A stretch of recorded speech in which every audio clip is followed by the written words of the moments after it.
Pueblecito aquel donde yo nací en un mes de enero, hoy en mis recuerdos te llevo grabado y en el corazón. Flor del Alto Norte y puerto del Chaco de mi patria amada, como una enramada que ubicado está sobre el río azul.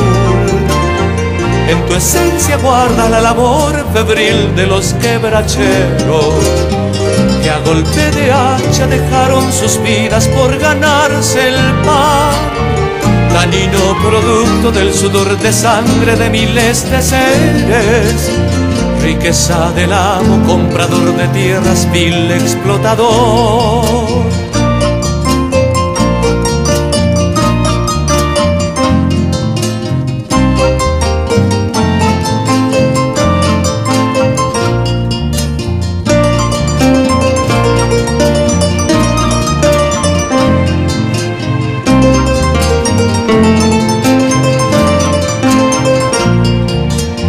Pueblecito mío, donde yo nací, te quedaste solo.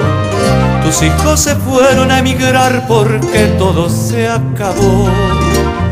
Se acabó el quebracho, se cerró la fábrica, ya no hay trabajo.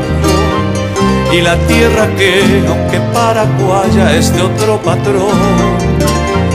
Mi padre luchó durante la guerra, pueblecito mío, defendiendo así tu suelo chaqueño en el 32. Mas todo fue en vano, pues el enemigo no era boliviano, sino aquel paisano que el suelo del Chaco dio al usurpador.